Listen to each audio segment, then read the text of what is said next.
Hello everyone and welcome to today's Association of Energy Engineers member webinar. Today is Thursday, April 9th, and I have Marie Curatolo with us today, who's going to be presenting on monitoring-based commissioning and the continuous improvement cycle. But before we get to Marie, I'd just like to go through a couple of things. First of all, as always, we will follow up in the next 24 to 48 hours with an email to those of you in attendance. You will receive a link to your certificate of attendance and a link to the recording of today's webinar.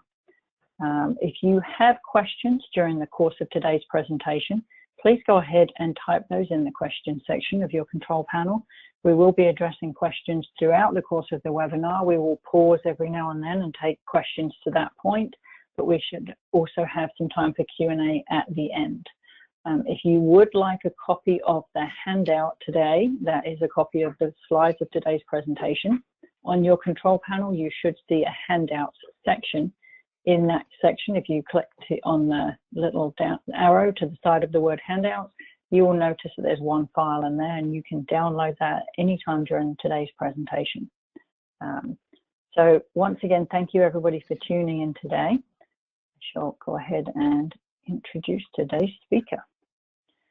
As I said before, we have Miss Marie Curatolo. Ms. Curatolo is the Senior Project Manager at Energy+Eco, Environmental Systems Design Incorporated. They are based in Chicago, in Illinois. With an eye on both cost and carbon footprint reduction, Marie leads energy efficiency projects in large commercial buildings, including energy auditing and planning, benchmarking, building optimization, and energy retrofits. Her team of subject matter experts provide a range of energy and sustainability services to clients all over the world. Her prior experience includes serving as an in-house energy manager for a commercial banking real estate portfolio and as an energy consultant for Chicago Public Schools. Marie is chair of the Network Empowering Women at Environmental Systems Design, Inc., on the Alumni Council for the Program of the Environment at the University of Washington, and on the auxiliary board of the Shed Aquarium. She previously was a speaker at the Society of Women's WE18 conference and has spoken at AEE conferences also. So I will now go ahead and pass on over to Ms. Curatolo.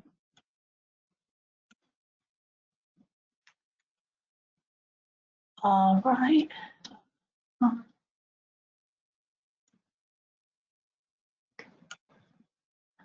Okay. Well, thank you very much, Sharon. Can you see and hear me okay? Yes, we can. Okay, great. You can see my screen. All right, well, thank you again for the introduction. I'm very pleased to be speaking with everybody here. I'm a proud member of AEE and think we've got some fantastic people and programs. So I'm happy to be sharing this with you today. On our agenda, I'll be going through monitoring-based commissioning, high level as a concept.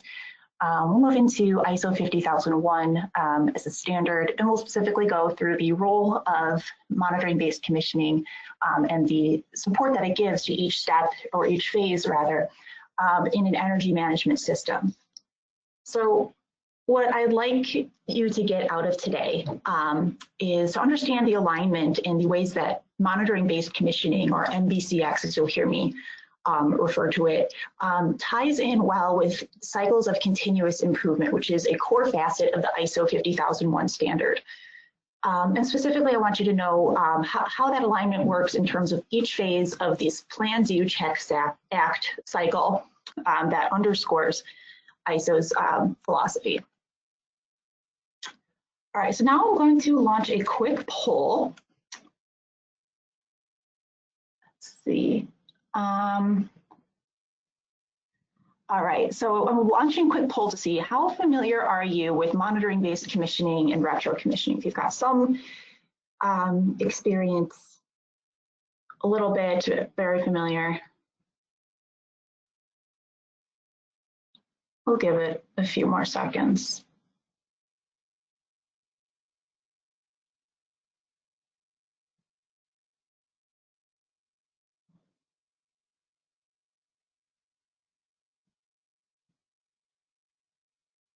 All right.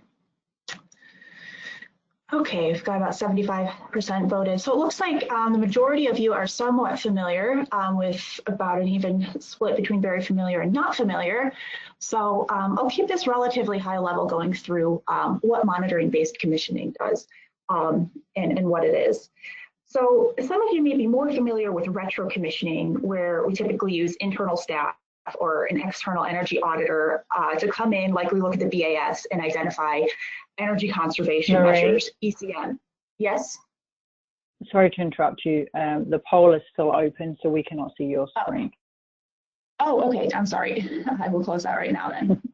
Okay. Thank you. Okay, my apologies. So to continue on that, retro commissioning, where we would use internal staff or an auditor to identify energy conservation measures. Monitoring-based commissioning does have a lot in common with retro commissioning, in that they're both seeking to find no and low-cost operational improvements that can be made without large capital expenditure. Monitoring-based commissioning has the added advantage of using what we call automated fault detection and diagnostic software. So what this does is it provides real-time analytics on building operational data that it takes directly from the BAS, and it uses it to detect operational anomalies, i.e. any conditions for energy using equipment that are outside of optimal range of design specs, for example. And this data is actionable. It can be used by building staff to understand just how and where energy is going to be used in the building, and helps them assist in prioritizing their work so that they can respond intelligently and efficiently to the conditions that they're able to view with the software. So a bit more on automated fault detection and diagnostics, AFDD as we call it. Although it's a separate program, it does integrate with the existing BAS. So it pulls data points from the BAS and reads and uses those. So as the name suggests, it automatically detects deviation from expected or optimal building conditions, and it triggers what's called a fault when this is the case. So what AFDD employs is logic-based rules that determine when faults are triggered. So when a fault is triggered, the GUI or dashboard at the BAS will show what the problem is, i.e. a diagnosis, hence the second D in AFDD. And where it is occurring in the building. So you can actually pinpoint the location of the problem. You don't have to go searching for something like what's wrong in the case of a hot and cold call, for example. So at this point, you may be wondering, can small changes like this actually drive energy savings, and could they be substantial? Well, studies estimate that anywhere from 5 to 30% of energy use in commercial buildings is wasted due to faults and errors in operations. So historically, these faults are hard to find, unless you go looking for them. And AFDD is the tool that we can use to find them faster. So the software itself, for all its virtues, it doesn't do much unless it's used, unless it's put into action. So you need to be able to commit to using the software continuously. So this cycle here on the screen underscores that notion of continuous work. And this is an example of an MBCX approach, or how we would use, how we would use the capabilities of AFDD to drive energy savings. So in my work, we had started step one. My team and I would form a project team in the building with the end user, with the software service provider, with building engineering team, IT staff. And we create an MBCX plan. So that's where we start, we delineate roles and responsibilities, we identify what our goals are, and we'll get deeper into what that means a little bit later. So from there, we then make sure that the AFDD software is integrated, and we begin monitoring. That's step two. And then step three, we begin monitoring the data that's streaming through the software platform, and identifying those energy conservation measures, and then implementing them. So it's moving on to step four. We perform measurement and verification once they're complete, which informs step five, verifying a new energy baseline. And then we start all over again. So we start back at one, where we'll go over what we did in the project and make changes accordingly. So why do we take this cyclical approach instead of one and done? Why don't we just do something like a typical retro commissioning where we do a project and then give the annual savings calculated and then call it a day? So take a look at this graph from Lawrence Berkeley National Labs. When we look at traditional retro commissioning, like I described, then the persistence of the energy savings in the gray area, we perform right there in the beginning one retro commissioning project to get all conditions up to, let's say, design standards, and the savings immediately start to taper off. And it's likely that these changes are being reverted or overridden without being changed back or without building staff being notified. So we do it again several months later. That's that second spike in the gray line. And the savings again start to depreciate almost immediately. So if we add MBCX to the mix, monitoring-based commissioning, we see this orange line where the savings we identify at the beginning in our initial investigation are persisting because that monitoring software, the AFDD, that notifies us when conditions are not optimal, lets us know when those conditions are being deviated from and we can correct them. So the blue line represents a monitoring-based commissioning approach that uses the software to not only make changes at the beginning to not making sure the building operates as expected, but also goes above and beyond that, adding energy conservation measures as changes. So how can we go either beyond code or beyond design specifications, beyond owners' requirements? What suggestions can we make? And finally, in green is our best practice monitoring-based commissioning approach. So we're using that MBCX cycle to continuously identify new measures. So we're always looking for something that can be changed on a continuous basis. So not only to get the most savings, but they're also sustained or persisting over time. So what are some of the what are some of the benefits of monitoring-based commissioning? Well, overall, successful monitoring-based commissioning offers an increase in MEP equipment efficiency and an increase in occupant comfort. So we see typically around a 40% reduction in HVAC-related complaints and an extended equipment useful life due to less frequent need for servicing. So on the decreasing, we have the operations and maintenance costs. We see about a 50% improvement in HVAC-related O&M hours and a 30% average decrease in the duration of HVAC-related problems and a 10% reduced asset breakdown rate. So we've got a lot of O&M opportunities for improvement there as well. And then the one that's most commonly known is the decrease in energy demand and consumption. And that usually the cost savings from that get projects paying back within about 3 to 12 months. And honestly, we've seen even less than that. So typically, if I were just giving a presentation about monitoring-based commissioning, this might be where we'd stop or where we'd, veer into a particular ECM. But today, I don't want us just to consider monitoring-based commissioning as an isolated effort, as a cycle by itself. I want to see and discuss what else it can be used for as a tool within an energy management system, particularly ISO 50001. So before we get into ISO, Sharon, would you want to do a quick break for questions? Sure, let me just take a quick look. Let me just answer verbally. One person is asking about how to get a copy of the presentation. For those of you that joined us just a few minutes late, just to let everybody know, there is a handout section on your GoToWebinar control panel. If you look in that section, you will see a copy of today's presentation that you may download during the course of the presentation.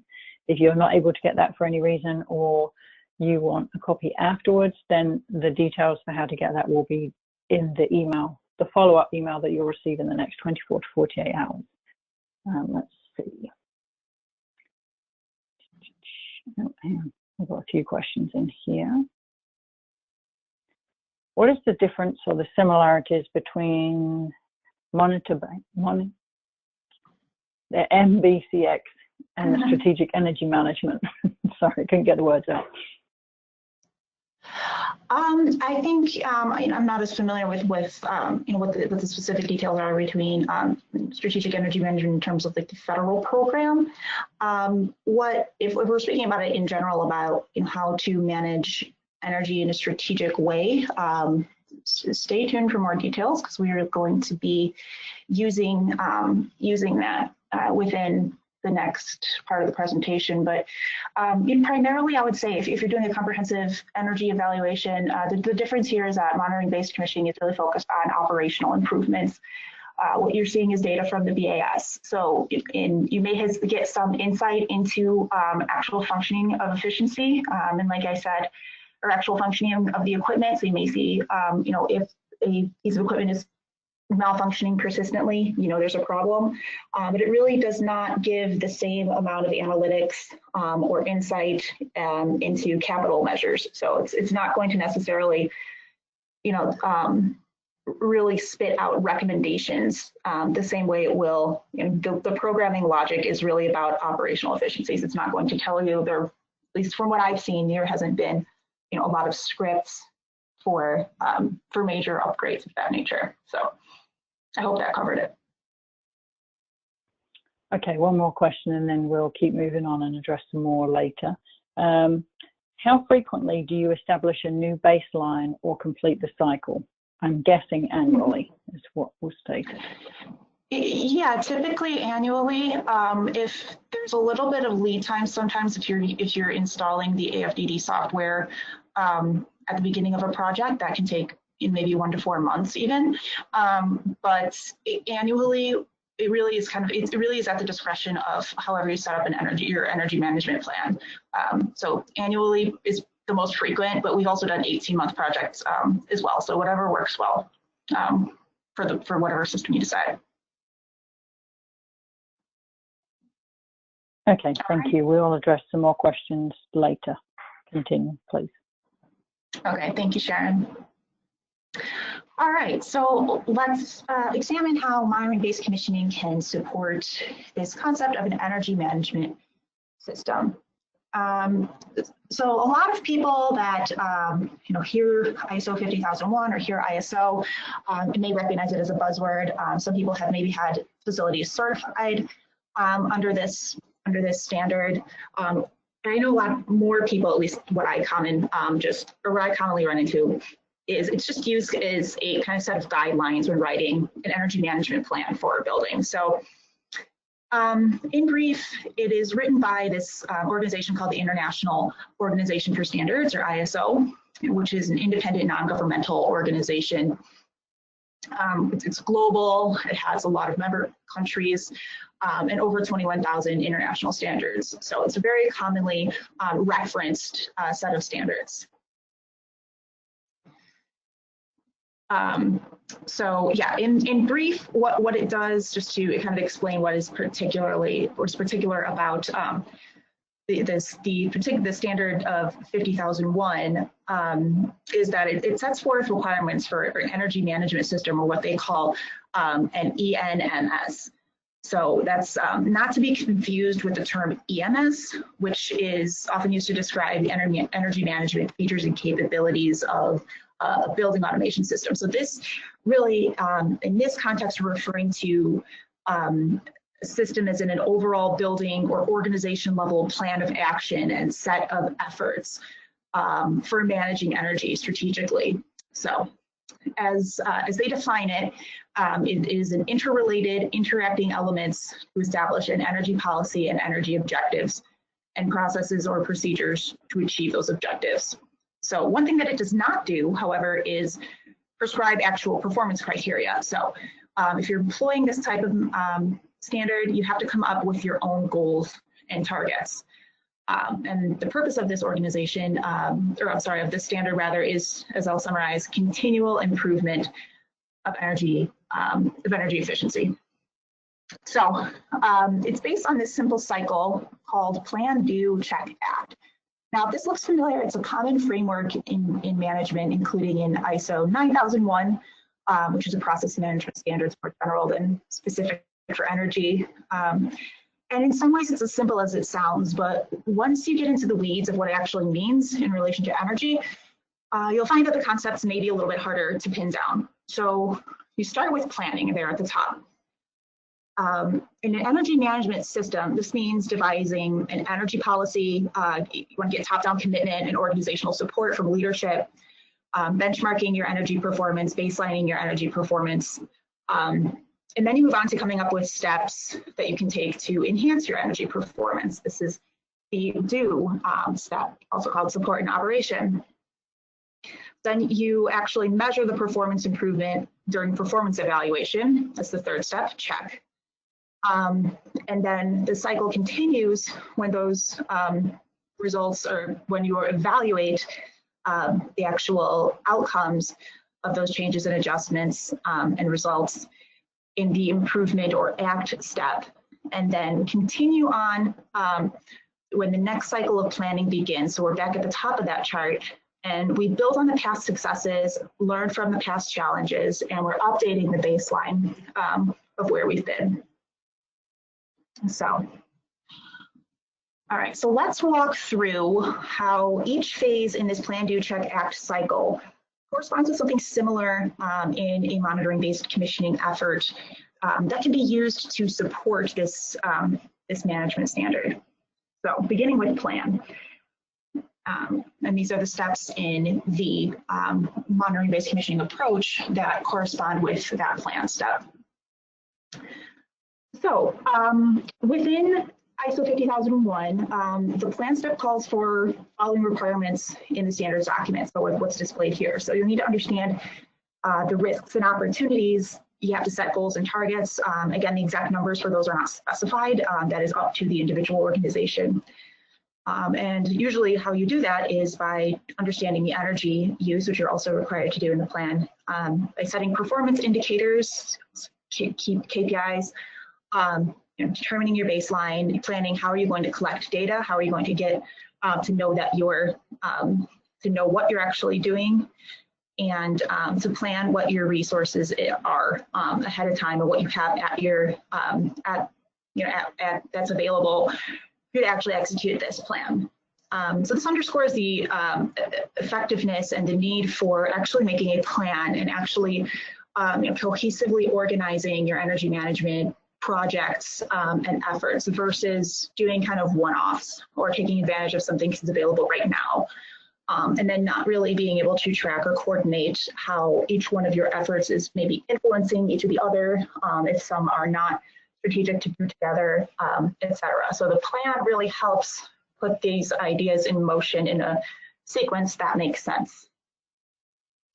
So how does monitoring-based commissioning align with, and what can it offer for the plan phase? So when we do these types of projects, we begin any effort with a monitoring-based commissioning plan. So the elements of that plan are shown here, and you'll see involves a lot of similarities in terms of objectives identification, resource planning, regards to roles, responsibilities, things like incentives planning, if those are available, setting a baseline and setting the stage for how the energy conservation measures are going to be measured, verified, and reported. So, so that's kind of one document that aligns really well with the plan phase and can be used to inform and be included in a plan that's for a larger overall energy management system. So, when going back to this top, or one element of ISO 50001 is determining, planning your energy data collection. So one great way of doing that, again, is that AFDD software that not only enables MVCX, but provides that actionable insight into what you can do with the data in your BAS. So if it's your first time performing monitoring-based commissioning, you'll have to undergo a software integration step. So if you don't have the AFDD software already installed. So this process is usually led by the software service provider, whether that's your existing BAS consultant or a third party. And there are dozens of these providers out there with many different solutions that they offer. So I'd recommend working with an experienced service provider because, like I said, there's multiple factors that go into selection of the right AFDD software, depending on the building automation system, what kind of features you want, customizability, percent EDC of the building, and a myriad of other things. So the actual integration of the software is actually about 1 to 3 months, and once that onboarding period is done, data will be visible and streaming in the cloud-based platform. So we're looking at on the right side here, a snapshot of what a landing page for an example of a building automation, of an AFDD platform. So once we have this data involved and we have this data integrated and we have our plan set in motion, it brings us to the do phase, which aligns well with ECM identification and implementation in our monitoring-based commissioning approach. So during the do phase in ISO standards, you're responsible for determining the optimal operating conditions for O&M, for your equipment, for your systems, and your processes. And you're required to consider energy performance as well in your improvement for specification, design, and procurement. So basically, this is determine what it is you actually need to do to save energy, to put it very broadly. So during the due process of what that kind of means for ECM identification with MBCX, it really aligns well with that first step of determining optimal conditions.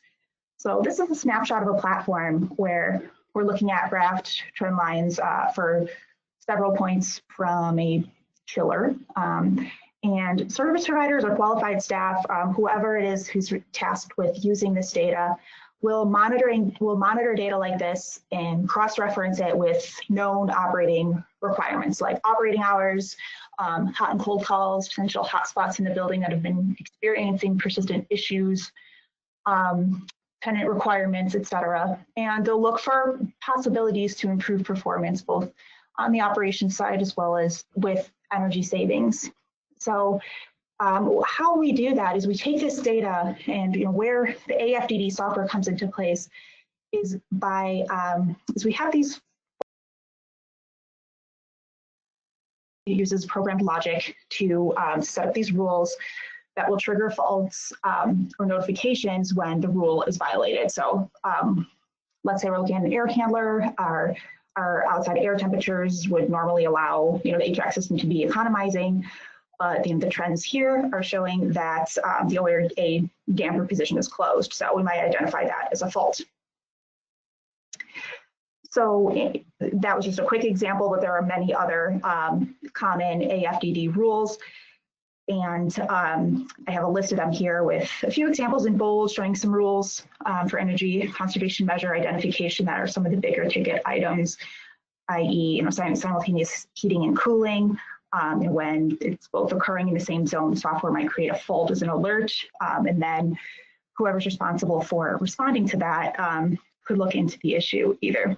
So there's a variety of different rules that can be set up, and different AFDD software systems have different levels of customizability, as well as usually like a canned set or typical set of rules that comes with the main integration.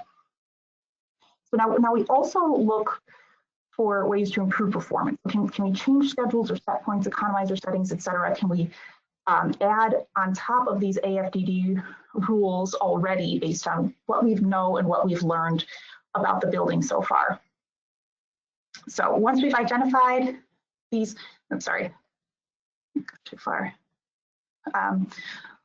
So once we've identified these measures, these opportunities, we discuss them with the stakeholders. Scope of work is developed, and keep in mind these are usually pretty, as you can tell from here, pretty simple programming changes, and often can be done either in-house or using contract hours, potentially from a BAS contractor. So it's usually a very low amount, a very low cost, and projects pay back again about 3 to 12 months, if not immediately.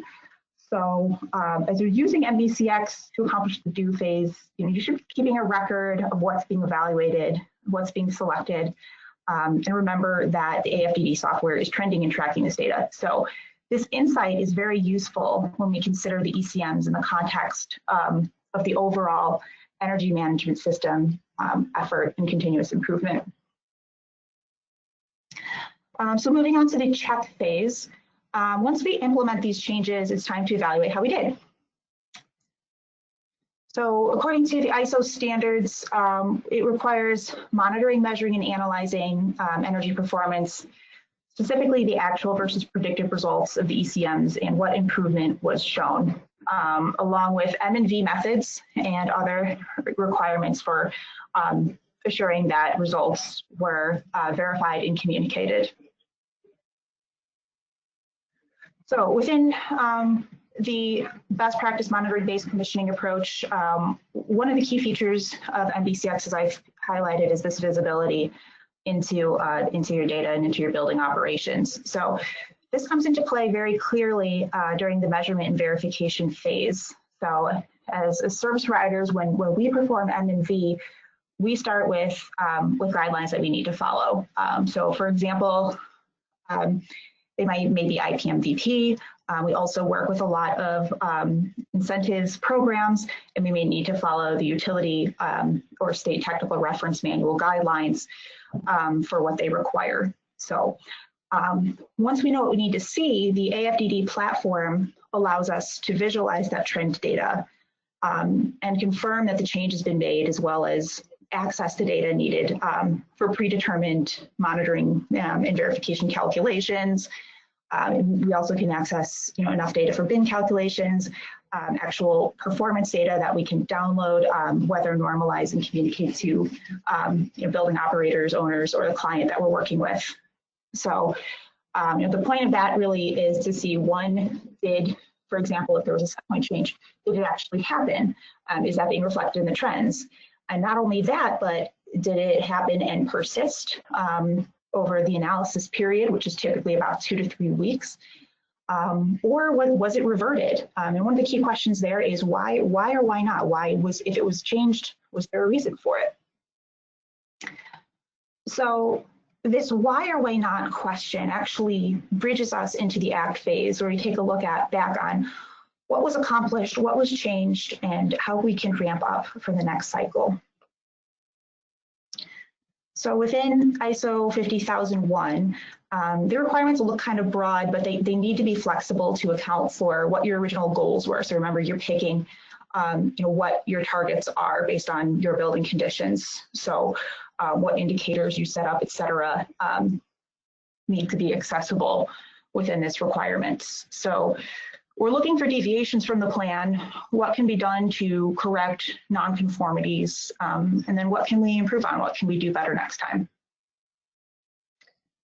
So in best practice monitoring-based commissioning approach, we do this by gathering the results of our effort and reporting them. So you'll see we have the same content here as the monitoring-based commissioning plan back from the plan phase that we started with, but instead it's now considered a report. So we may use that plan throughout the project as a living document that's updated with results of what we identified, what our predicted outcomes and energy savings would be, and then what we actually did and what we actually achieved. So all of that is recorded and wrapped up into this report. And we also want to discuss anything that was changed or excluded from the original scope, why that had to be the case, whether it interfered with operations, whether it wasn't economical, maybe it just was something that the building couldn't or wouldn't want to do. The report then brings us right back to the beginning. So so that's what's in, sorry. Yeah, so this report brings us right back to pretty much the beginning. So just as we did with the original MBCX plan, which is in the same format, we are establishing a new baseline that accounts for this kind of first round or iteration of monitoring-based commissioning actions. And hopefully we'll see better energy performance and we'll see results from what we've accomplished. And we can set new goals based on what more we think we can do, what kind of opportunities we have, resources. Again, recall those things from the plan phase that we need to evaluate at this time. So as part of a broader energy management system strategy, as part of, if we're using this plan, do, check, act cycle, we really have more visibility and actionable data to support a more accurate baseline and support more accurate measurements. We can also view the effects of other ECMs, of changes, of improvements made as part of an energy management effort holistically. And in the data that's tracked by the AFDD, we can easily access it and display it clearly and meaningfully. So keeping the cycle of continuous improvement in mind, keeping it clear and keeping it going is a lot easier when you have the tools to do so. And monitoring-based commissioning, I believe, is a very strong asset in that regard. And I also believe it's going to be used increasingly over the course of energy management planning and implementation. So something I'm passionate about and would like to continue doing and would like to help other people put to good use. And that pretty much brings us back to the end of the cycle, starting over, and the end of my presentation. So Sharon, I'll hand it over to you for questions at this time. Okay, so let's see here. I'm just going to expand this question box so I can see these a little more clearly. What energy management systems have you used for monitoring-based commissioning? So I'm guessing that this is actually about the software, the software providers, AFDD software providers. So, a lot of your major BAS providers, your Siemens, your Schneiders, things like that, have their own proprietary tools that they use. There are also a lot of third-party tools. We work closely with groups called like Copper Tree, Switch Automation. There are other players like SkySpark is one that we've commonly seen as well. Point Guard, and in other MBCX presentations I've given, I usually throw a slide up there and it just has a whole splash, a whole colorful splash of logos of providers. So there's definitely a lot out there and there's a lot to consider for them. I hope that covers it.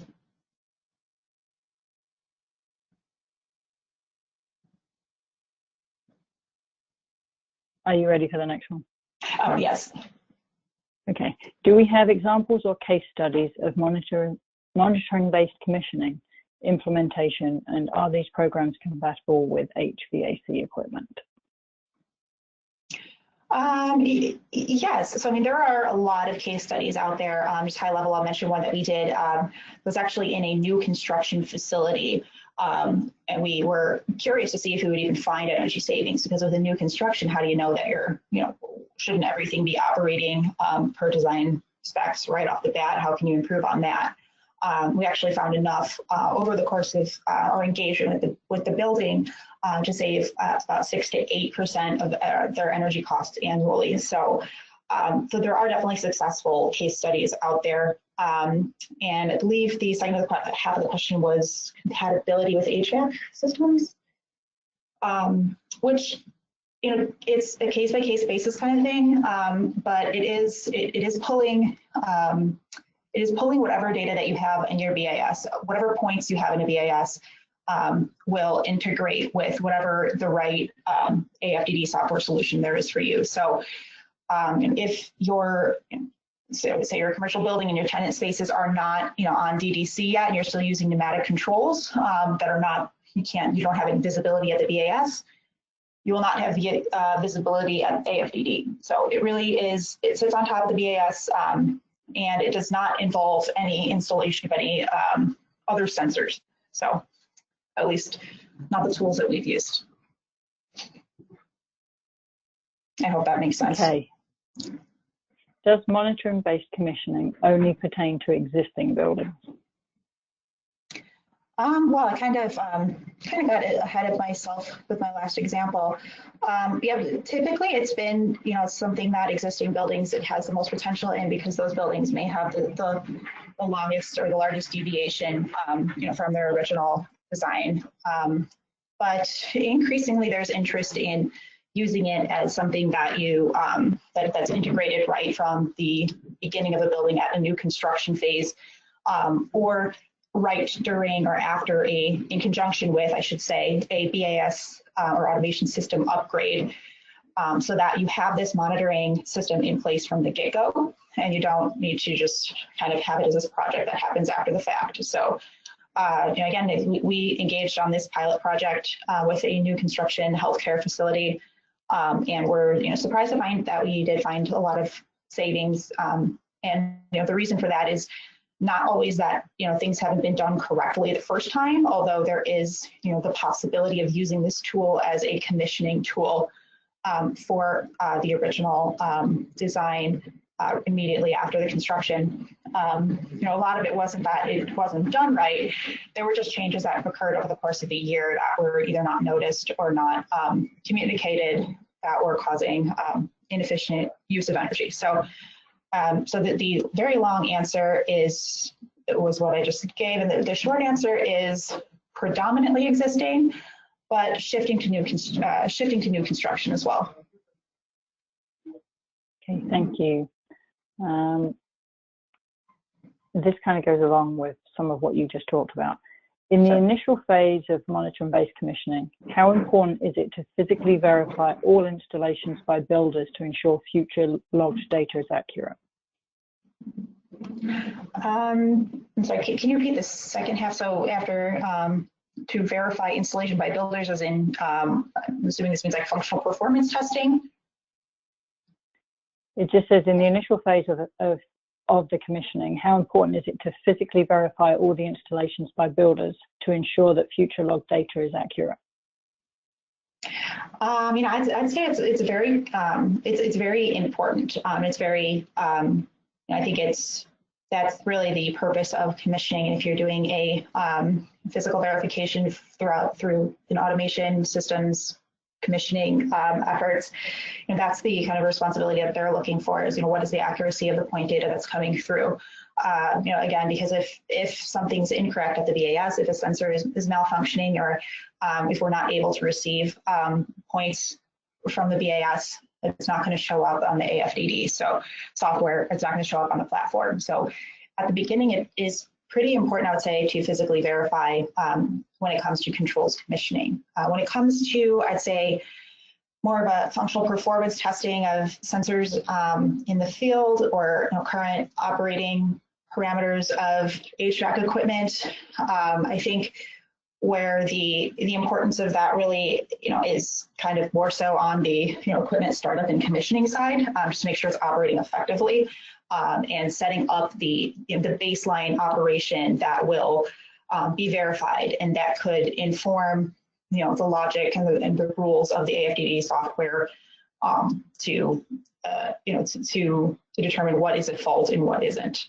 So I'd say yes, it's very important, but I would say it's very important to the construction process in general. And I hope I'm interpreting that question correctly. But yeah, that's what I'd say the importance is. Okay, so next question is, what are the most common AFDD measures that you see implemented, and which have the best payback? Great question. I'm going to scoot this slide back to, so this list here, I would say are probably the most common. Ones that I've seen a lot are Economizer Efficiency, especially living here in Chicago, where we do have temperatures compatible with economizing. Optimal start and stop is something that often gets overridden, at least in the commercial buildings that I've worked for.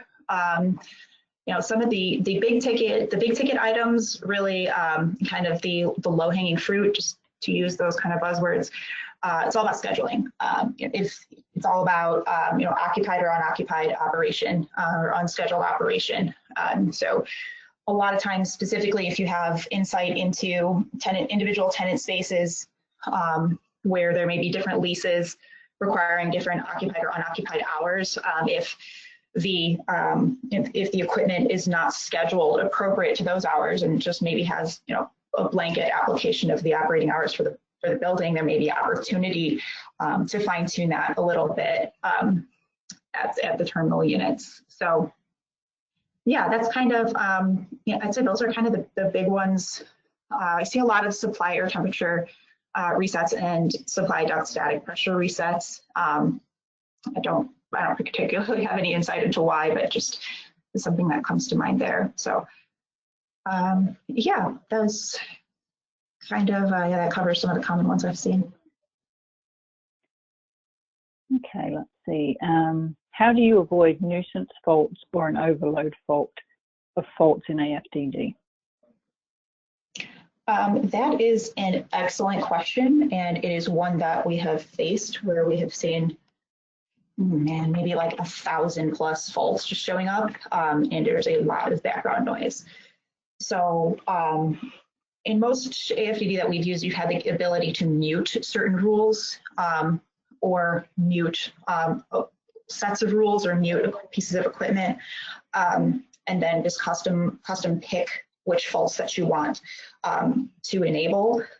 There also is, kind of not every point that is pulled in is necessarily tracked, is necessarily displayed. So things like building critical alarms and things like that that don't need to be included in the AFDD that aren't going to be useful for the purpose of identifying improvements. Those kind of help cut back on that background. And it's something we worked, as, I'm not really on the service provider, on the rather software provider side. It's something we work with them on all the time is, what can we do to cut back on some of this noise? So, I guess working with them on what your priorities are, kind of considering what energy conservation measures you want to look for ahead of time, and knowing what to look for is really kind of how we've prioritized it, and just kind of looking for those priority faults that'll help point us in the right direction of an opportunity. But otherwise, great question. I think it's one that is still needs some fine tuning, in my opinion. That's it. Okay, thank you. Next, have you seen a reward system used to motivate the building operating engineers to save energy, and was that successful? Yes, actually. So here in Chicago, we have, well, I'm sure many people always broaden it out. So, it's in terms of incentives opportunities, so utility incentives are available in a lot of different jurisdictions. I'll highlight the one here in Chicago through our utility ComEd. Yeah, they will give a lump sum fee to help offset the cost of the AFDD integration. Then they also do a performance-based fee or performance-based payout to that is 8 cents per kilowatt hour saved and verified. So typically that can be used to cover the cost of a service provider that's looking for those opportunities on a continual basis. And so it can be a motivation for those providers to provide the most savings for the operators. Similarly, there are also kind of like, it's like similar to a custom program if you've worked with standard or custom incentives before. So there are some opportunities. We worked kind of as almost like a pilot with Focus on Energy in Wisconsin to use their retro commissioning program, where they they pay out just the performance incentive piece, and we use monitoring based commissioning as a form of retro commissioning in that program. But I also want to shout out and highlight the NYSERDA program, which is the state authority for administering utility incentives in New York State. They are offering the real-time energy management program, which is a cost share of 30% for the first 2 years of software integration and service. So caveats and stipulations, usually these programs require use of qualified service providers within the program. So you'll typically have to work, as I work with ESD, we are one of those qualified service providers. So we do get involved with a lot of those types of incentives. So yeah, I look for utility incentives first and foremost as the direct incentive. But really, what the true value of it is what I highlighted earlier: the increase in efficiency, in occupant comfort, and decrease in your O&M costs, energy demand, and consumption. So, so those are the values we really like to highlight, and then have the incentives kind of as just an extra uptick there. And that's it. Okay, thank you. Next question is what new active AI tools have you worked with? I don't I don't know if I don't really have an answer for that in terms of AI tools. Probably need an example of a few. If it's just kind of asking the same, which AFDD software systems we've used, like, again, there's a lot of brands out there. We've worked with BAS consultants, BAS service providers that have their own. We work with a lot of third parties as well. So yeah, unfortunately, I don't have a more detailed response to that, but if whoever wrote that question wants to follow up with me via email, I can probably get you something more precise. And that's it.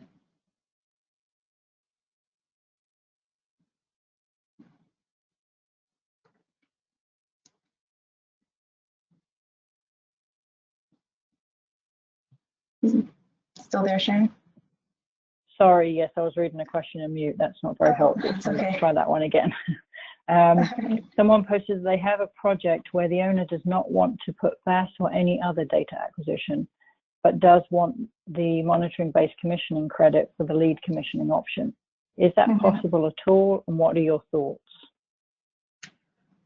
Yeah, so depending on which system that they're using, for lead new construction, you can get points for putting together a monitoring-based commissioning plan or a continuous plan or a continuous commissioning plan that you're not actually required to go through with it. I highly encourage anybody who does do that, to consider doing it if you're putting together the plan anyway. I know that there are some pilot credits that are available in some standards, and I apologize, I'm not the most, I don't have the most expertise in lead. But if they don't want to, install automated fault detection diagnostics, they really don't, that really doesn't qualify as monitoring-based commissioning unless they are using some sort of monitoring tool to do that. So I wouldn't think that that would be, if they don't want to pay extra for that, I don't know how they could do that without, employing some sort of incentives service. So I guess it really kind of depends on the case. And again, if whoever asks a question wants more detail, I can email you or just shoot me an email and I can give you more specifics. Okay, thank you. We're just going to go to a couple more questions. We've got about 5 minutes left. So the next one is the cost of monitoring-based commissioning usually lower than traditional retro commissioning over time? Ooh, I definitely knew the answer until over time. Yes, I would say it is more cost efficient over time. It's at the beginning is more of an investment because you do have that piece of software that needs to be purchased and installed, and there is the ongoing cost of a SaaS fee or a software subscription that would need to be accounted for either monthly or annually with the software provider. But overall, with retro commissioning, yeah, the project looks good. Maybe in terms of immediate cost. But if you recall that graph I showed from Lawrence Berkeley Labs, the retro commissioning you see a spike in savings and then they immediately taper off. So you might not be actually getting the same value out of it in terms of savings. So someone hands you a retro commissioning report, especially if it's one of the ones that's kind of on the lower involvement side, like more of kind of a tune-up type of thing. The calculations there are usually kind of quicker, easier things to do, and they're almost always given in annual savings. So if 3 months from now, a scheduling change that you recommended and made as a retro commissioning measure is changed, that number of annual savings is no longer the savings that you're getting. That avoided cost is voided. So the value of that kind of depreciates, and so the persistent savings with monitoring-based commissioning is pretty useful. Also, it becomes there's an efficiency that's gained with kind of developing a cadence of continually monitoring energy conservation measures versus having to kind of start and stop. And if you're working with a service provider or consultant, if they're not coming to your building, they're only coming in every year, every 2 years. they have to kind of refamiliarize themselves with the building. They need to know what operating conditions, what's changed, what construction's been done.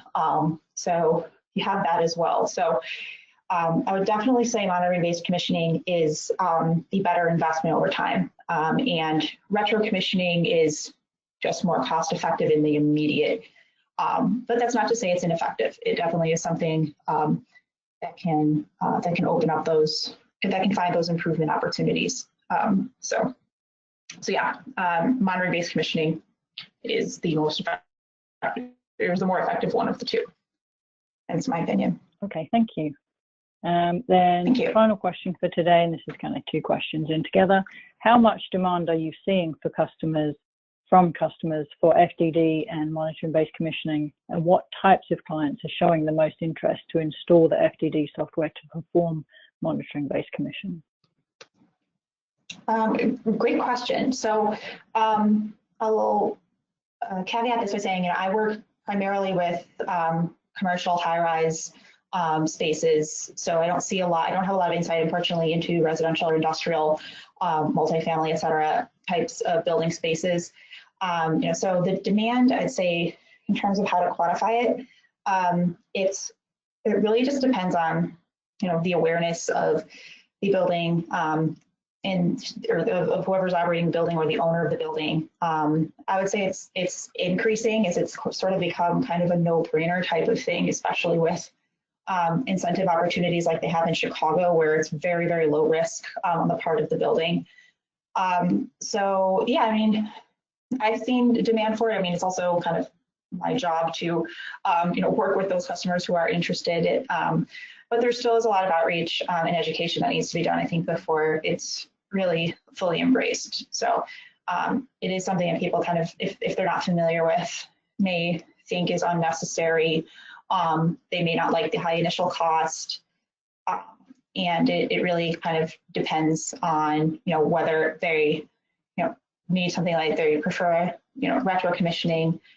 But yeah, it really depends. I'd say in the commercial sector, it's pretty, I couldn't give you an exact figure on how rapidly it's being adopted, but I would say one key takeaway is that it is happening more and more, and buildings are recognizing it more and more as as just kind of a first step and a necessary step. So yeah, that's what I give. And again, that's another one. So if you need more insight than that, whoever asked the question, please feel free to contact me. Okay, thank you. We're going to close now. I've just got a few quick messages from AEE, but before I do that, I would just like to say thank you everyone for tuning in today, and just remember to be on the lookout for your follow-up email within the next 24 to 48 hours with your certificate of attendance link and a link to the recording of today's webinar. I want to say a special thank you to you, Ms. Marie Curatolo, for your presentation today and for sharing your time with us and your expertise. I'm going to change presenter back to myself and get back to showing my screen. So just a reminder that obviously in our current climate with coronavirus and everybody being isolated or sheltering at home, please be aware that we are looking at our online offerings and trying to increase those for you. We do have multiple webinars coming up. I'm going to tell you about one of those in just a moment, but please be on the lookout for any new certification training that's added, and you can do that by just continually checking out our website. We are adding more things frequently, so please see if we have anything of interest to you. In addition to that, as one of our additional webinars, we are offering most of our AEE East speakers the opportunity to present their presentations as a member webinar. And the first one of those is coming up just next week. And as you can see, that will be with Mr. Dan Conrad. And it is Volatile Energy Costs, the Unexpected Margin Thief. So that's 1 week from today, and we hope to see many of you registered and join us for that also. So on that note, all that remains for me to say one more time is just thank you to everyone. A special thank you to you, Ms. Marie Curatolo, and everyone, please stay safe and stay well. Bye for now. Thank you so much, Sharon.